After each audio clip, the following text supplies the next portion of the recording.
overall, so they can actually start by invading if they choose to. But Indonesia can be pretty good at snowballing, and with the Arlet high-lows combo, they actually have a surprising amount of team fight control that could set up for really big rough wave plays. Honestly, all I'm looking out for truly is the early game as to how are they gonna be snowballing a tempo towards their lead, right? With Philippines that have very strong control in the EXP lane and will be able to unlock pretty early. You got El Puerto that's playing as a Suyo along with Vivero that's just working along onto that jaw ahead. I think it's relatively fair to say that Indonesia's mid lane might be a little bit afraid for whenever the Suyo and as well as the Khalid decides to head to the middle lane. I find that Cine might be in a lot of threat by the hands of Philippines eventually.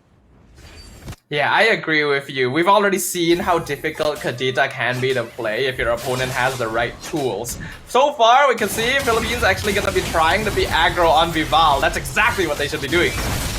As now it's just gonna be a complete lockdown on the side of Diagon. Immediately taking Diagon out. Definitely not the definitely not the situation that we were expecting.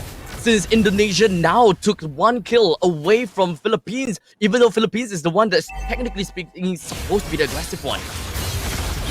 And hold on. Ooh, Vivero, next one on the count, flickers herself away, and she's gonna be fine for now. But unfortunately, that is a very big battle spell that has been expended. Yeah, that's a lot of resources used by the Philippines, and they don't really get anything. Not to mention, Diagon is the EXP laner and became the first blood, so that might mess with her EXP a little bit. No, actually, the lane was already frozen, so Diagon, luckily, not gonna be affected too much from this. But I do think that she probably made the call to go and harass Vival without waiting for a response from the team. Now, there's a quick little nether realm for the side of the Mortis. While the rest of the side of Indonesia decided to not continue with a fight against the Mortis, since it is pretty much annoying to deal with the nether realm, so to speak. Now, with all of the rotations coming in, through and through, Indonesia seems to be able to clear out their waves pretty fast in the EXP lane, and just we've got the Arl that's already heading his heading away down to the bottom side, or rather the middle side. So it's all about gaining control over to the riverline once again. Whoever is able to get the information, as long as whoever's going to be opening up the maps, it's always going to be fine and dandy. As now Vivero it's herself to find the face of Vivian, not going to be able to find anything yet. I'm a little bit worried for the Philippines here. With the draft that they have, they really should have gotten 1 or 2 kills under their belt by now, but Indonesia has been doing actually a very good job of just freezing them in place in these first couple of minutes and not really allowing for overextension into the jungle. Oh, almost there, but the Nether Realm keeps Mortis alive, at least for now. It's a lot of intense as well as very aggressive plays from the side of Indonesia, but unfortunately haven't really quite found any dividends just yet. Yeah, not quite yet here. So this is very similar to what we were seeing in game number 1 as well. These teams are surprisingly evenly matched. And even when it seems like one side should have greater advantage in the first couple of minutes of the game, you can see that they're both very good at knowing their limits and just how far they can extend on the map. So you can see that discipline, you can see that experience where they are not going to be caught out too easily, and we're not going to see many mistakes right at the beginning of the game, because that is when their minds are going to be the freshest overall. So an endurance of battle is what ends up wearing down the wits of these two competitors. Now, the total is going to be brought out by the hands of El Puerto, and now Diagon even trying to push Vivian away, but I don't think that this fight is going to go too well for the side of Indonesia for now, as the Nether Realm is just going to be popped immediately, ensuring that El Puerto as well as the Mortis is going to be fine for now. But all the way at the backside, Vivero was hoping that it will be able to do something against the side of Vival as well as City, but that didn't work out so well. Indonesia takes a kill from that team fight. I'm actually very impressed by Vival's timing in that one. Vivero specifically committed Unstoppable Force onto her in the way back line to try and make sure that she was stunned when the turtle dropped her retry timing. But the instant quad shadow in and retry and then the reversal, the pick off Rivero for it, Indonesia looking pretty comfortable right now. And if they're able to continue getting kills onto Vival specifically, this Hayabusa can become a threat very quickly. A quick Lawrence pathway, which unfortunately did not quite connect very well. It is all about a game of attrition. Since both teams, they haven't really managed to find too much of the lead in the early stages. No, Vivero, no! Wait, never mind. Well, she's tanky enough. And now she's tanking up every single one of the shadow kill. But Vival still finds those shurikens right in the face of Vivero. This is a very unusual situation. A Jawhead should normally be able to handle a Hayabusa pretty well, but Vivero and Team Philippines, having been put quite behind at this stage, isn't actually tanky enough to deal with the damage that Vival has. And now that it's 2 kills on the Hayabusa, it's lucky for PH that Vival doesn't have the Sky Piercer yet. Otherwise, this early game would already just be over.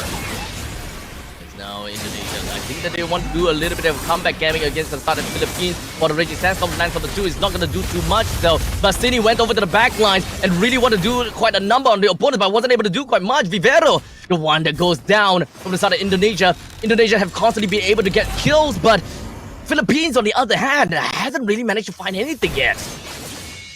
Yeah, the team fights from the Philippines are actually incredibly messy. We are now starting to see a little bit of the team Indonesia that has gotten this far into the grand finals through the upper bracket. They are so good at these scrappier team fights and at identifying weak points in the enemy formation. Cine being able to find a Morris in the middle of all that chaos before the Netherrealm could be popped instantly won the game for Indonesia. So Philippines needs to take a more structured approach to this. They gotta make sure that they have information on all of their opponents before they full commit.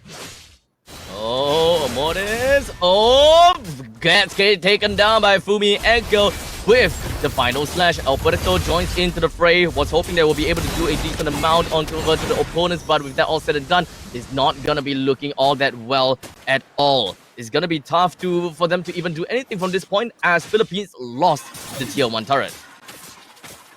Yep, things are going exactly how Indonesia wants them, and I feel like every single time we say that we like a particular draft a bit more, that draft ends up not doing very well. It's a very weird situation because Indonesia should not really be that strong early on compared to something like a Jawhead and Khalid, but they are outplaying Philippines in every turn.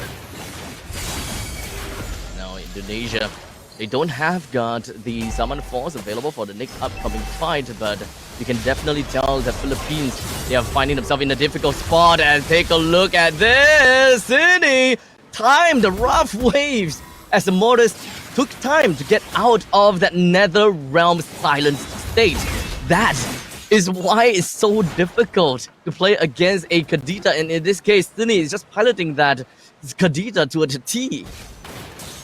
Based on the few Kaditas that I've seen throughout this tournament, I personally feel like Cine is actually just the best performer on this hero overall. So, if Philippines are gonna continue down the line banning Kadita, I would agree with it somewhat. The ability to identify opportunity is strong in this player.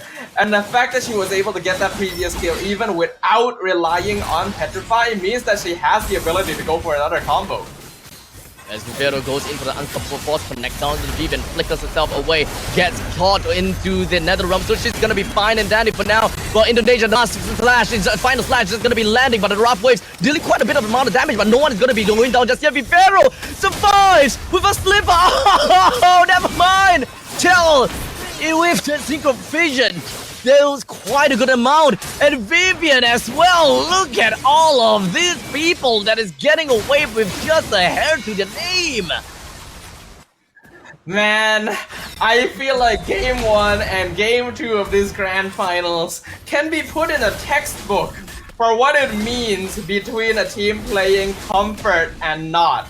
Indonesia is performing like a completely different lineup in game number 2 compared to what we saw in game 1 when they had to play more for scaling around the hero like Ling. Here, they're going for snowballs, they're going for scrappy fights, they are counter-engaging onto the Philippines and perfectly identifying cracks in the armor that they can break right open.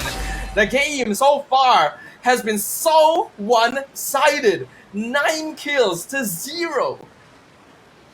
One thing that I also have realized is the fact that it is a brave smite that has been picked by Perez. So this is a little bit of like a kind of like an old-timer carry back then, where we started to see a little bit of that tanky carry being picked up. I think that is more about just the lading phase, and that's why the brave smite has been bought. But all the itemizations and all that kind of stuff is still gonna be your significant and your typical Holy Trinity. So working his way, as long as Vivero is able to find those nice catches right onto Perez, I think that there could still be a chance for Philippines to be able to play a little bit more of that that pick-off composition against Indonesia. Since Indonesia really wants to play together as 5, we need to look out for Philippines being able to find these small little pockets of victory.